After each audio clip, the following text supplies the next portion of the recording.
1,00,000 మంది శివభక్తులతో కలిసి మహారుద్రాక్ష పూజలో పాల్గొనండి. వెంటనే కాల్ చేసి మీ పేరును నమోదు చేసుకోండి.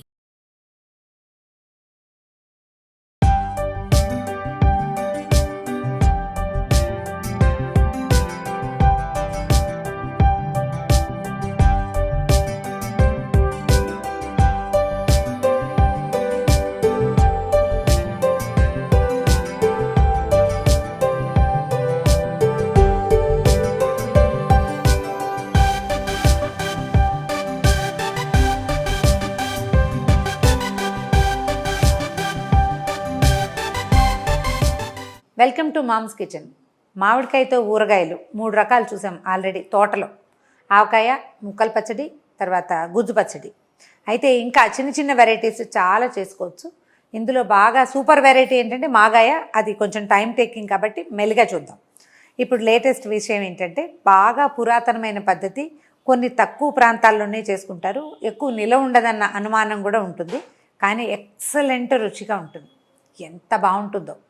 ఇదేంటంటే పెసరపిండితోటి ఆవకాయ కలుపుకోవటం. మామిడికాయ ముక్కలే, ఉప్పు కారం మామూలే. అయితే అందులో ఏం చేస్తామంటే పెసరపప్పుని మెత్తగా గ్రైండ్ చేస్తాం. అక్కడక్కడ వేయిస్తారు కూడానండి. వేయించిన పెసరపప్పుది అంత రుచిగా ఉండదు, నూనె లాగేసినట్టు అయిపోతుంది.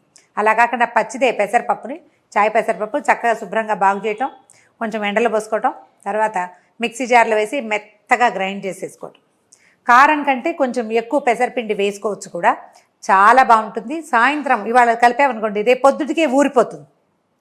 తక్కువ రోజులు ఉంటుంది. పచ్చడి ఎర్రగా అందంగా ఉంటుంది. కొద్ది రోజులు, ఒక వారం 10 రోజుల పాటు తినడానికి చాలా బాగుంటుంది. వేసవి కాలపు కొత్త రుచి. ఇదేంటంటే ఎక్కువ 25 కాయలు 30 కాయలు పెట్టుకునే వాళ్ళం కాదు. మా ఇంట్లో ఒక 5 కాయలు అలా పెట్టేవాళ్ళు. ఒక 15-20 రోజుల్లో మొత్తం అంతా ఊదేసేవాళ్ళు. నేను ఇప్పుడు ఏం చేస్తున్నానంటే, ఇదివరకు 15 కాయలు అలా పెట్టేవాళ్ళం. నేను జస్ట్ 1 కాయ లేదా 2 కాయలు పెడతాను. ఒక 1 మంత్ లోపలే. ఇందులో ఫ్రెండ్స్కి ఇచ్చేవి కూడా ఉంటాయి కదా, అవగొట్టేస్తాను. 2 కాయలు లేదా 1 కాయతోటి ట్రై చేయండి. 2 కాయలకి ఎంత కొలత వేసుకోవాలో ఇప్పటిదాకా నేను ఏదో గ్లాస్ కొలత చెప్పాను కదా, వెయిట్తో సహా చెప్తాను. ఈ వెయిట్ని బట్టి ఈజీగా చేసేసుకోవచ్చు. మనం మీడియం సైజ్ కాయలు అంటే మరి చిన్న రసాలు కాదు, పెద్ద రసాలు తీసుకోవచ్చు, చిన్న రసాలు తీసుకోవచ్చు, లేదా తెల్ల గులాబీ వెరైటీ కూడా. గోదావరి జిల్లాల వాళ్ళైతే కొత్తపల్లి కొబ్బరి దొరుకుతుంది, అదైనా పెట్టుకోవచ్చు. నూజివీడు రసాలు అవి కూడా బాగానే ఉంటాయి. ఈ సైజు మాది. పెద్ద రసాలు అంటే జలాలు ఇంకా ఇంత పొడుగుంటాయి కదా. ఈ సైజు కాయలు అయితే 2 కాయలకి 100 గ్రాముల చొప్పున మనం ఉప్పు, కారం, పెసరపిండి వేసుకోవచ్చు. గ్రాముల కొలత అయితే అట్లా. ఒకవేళ గ్లాసుల కొలత అయితే ఎలా చేయాలో చూద్దాం. ఇవాళ రేపు మనం మెజరింగ్ కప్స్ వాడుకుంటాం కదా, కప్పు కొలత అని ఇట్లాంటివి కనపడుతుంటాయి. ఇందులో ఒకటి పెద్దవి చిన్నవి వరుసగా వస్తాయి కదా. Cup, 1/4 cup, 1/2 cup, 1/4 cup, 1 spoon అలా కొలత. ఇప్పుడు మామూలుగా ఇది అన్నిటికంటే పెద్ద కప్పు. ఈ కప్పు కొలతతోటి దీని నిండుగా కనుక తీసుకుంటే ఇంచుమించుగా ఒక 100 గ్రాములు అవుతుంది కారం. ఈ కొలతతో తీసుకోండి. ఒకవేళ ఇది తీసుకున్నాం అనుకుందాం. దీంతో అయితే 1 కప్పు కారం, 1 కప్పు పెసరపిండి, 1/4 కప్పు ఉప్పు. ఇదే లెక్క. అదే మనం గ్రామ్స్లో తీసుకున్నాం అనుకోండి, 100 గ్రాముల ఉప్పు, 100 గ్రాముల కారం, 100 గ్రాముల పెసరపిండి.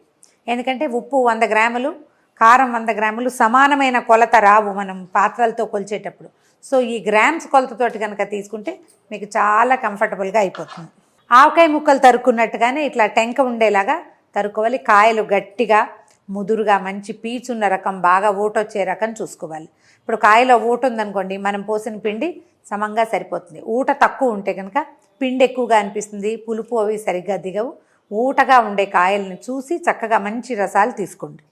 ఇప్పుడు 2 కాయల ముక్కలు ఇవి అన్నీ కూడా ఈవెన్గా తరగటము, తర్వాత దీంట్లో ఉండే జీడి, ఈ మధ్యలో ఉండే రేపరు చక్కగా తీసేయండి.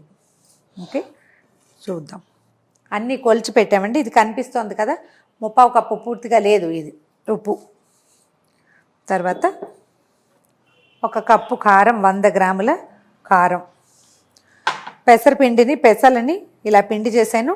అదే పెసరపప్పుని. దీన్ని ఏం చేసామంటే కొంచెం జల్లించేసి బరక, గింజలు లేకుండా చూసుకోండి. బరగ్గా ఉంటే ఊరే కొందికి గ్రాన్యూల్స్ లాగా కనపడి అంత రుచిగా ఉండదు. అందుకని మెత్తటి పిండి చేసుకుంటే బాగుంటుంది. ఈ పిండి కూడా కలిపేద్దాం.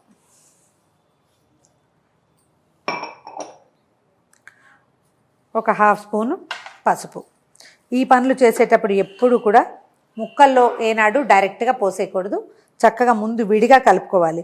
ఇప్పుడు ఈ ముక్కలకి ఈ పిండి ఎక్కువైంది అనిపించింది అనుకోండి, అప్పుడు మనం పిండి తీసి పక్కన పెట్టుకోగలుగుతాం. మళ్ళీ ఇంకో అరకాయగా తరుగో 2 కాయలు తరుక్కుని ఓ కాయ తరుక్కుని మనం మళ్ళీ యాడ్ చేసుకోవచ్చు. ఈ కలిపేసిన తర్వాత ఇదేం పాడవదు, చక్కగా ఎయిర్ టైట్ డబ్బాలో పోసి పక్కన పెట్టుకోవచ్చు. మళ్ళీ ఇంకో 2 పూటలాగా కూడా వాడుకోవచ్చు. వీటికి ఏంటంటే తాలింపులు తిరగమాతలు ఏముండవు. ఆవకాయలాగానే పచ్చి నూనె పోసేస్తాం. మొన్న ఆవకాయ పెట్టినప్పుడు నూనె వేడి చేసి పోయారా అని చాలామంది అడిగారు. ఆంధ్ర ప్రాంతంలో ఎవరు ఆవకాయల్లో నూనె వేడి చేసి పోయరు. నూనె వేడి చేసే విధానం కేవలం తాలింపుల్లో మాత్రమే ఉంటుంది. ఎక్కడ తాలింపు పెడతామో అక్కడ అన్నమాట. దీనికి అక్కర్లేదు. పిండి ఈవెన్గా కలపండి. సాధారణంగా జనరల్ కొలత ఏంటంటే ఒక పిండి 2 ముక్కలు కొలత. కొన్ని చోట్ల 3 ముక్కలు కూడా పోస్తారు, 2.5 3 పోసుకోవచ్చు.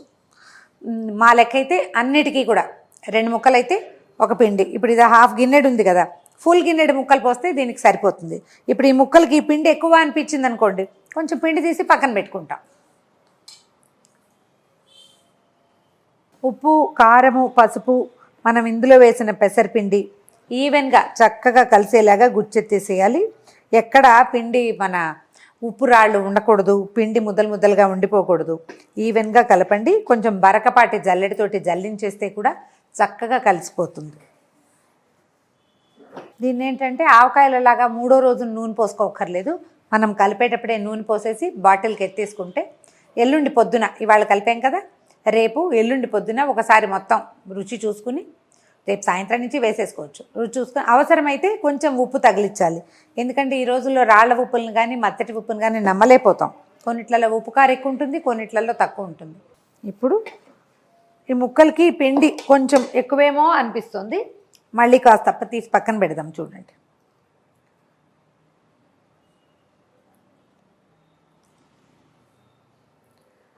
ఇది సరిపోవచ్చు. ముక్కలు కలిపాక కావాలనుకుంటే మళ్ళీ కలుపుదాం.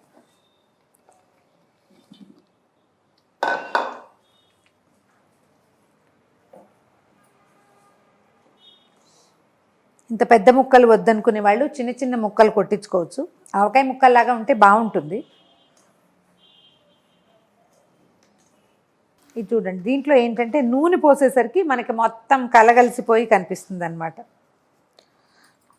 మేము పూర్తిగా నువ్వుల నూనె వాడుతున్నామండి. ఒకవేళ మనకి దగ్గరలో గానుగలుండి గానుగ నూనె అలవాటు ఉంటే గానుగ నూనె పోసుకుంటే చాలా బాగుంటుంది. మేమైతే అదే అంటే ప్యాకెడ్ నూనె వాడుకుంటున్నాము ఇందులోకి.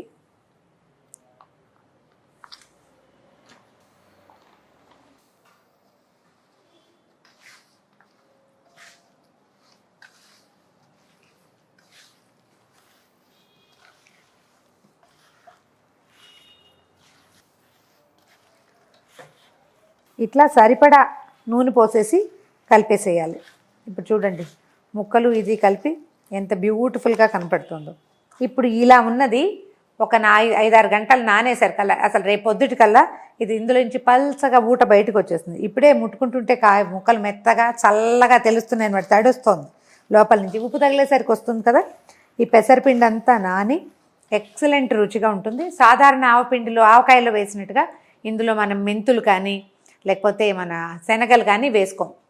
ఒకవేళ మీకు ఆసక్తి ఉంటే కొంచెం ఒక 1/2 స్పూను మెంతిపిండి వేసుకోవచ్చు. కానీ ఈ పెసర వాసన రాకుండా మెంతి వాసన వచ్చేస్తుంది. అందుకని కొన్ని ప్రాంతాల్లో వేస్తారు, కానీ మేమైతే అది పూర్తిగా రూల్డ్ అవుట్.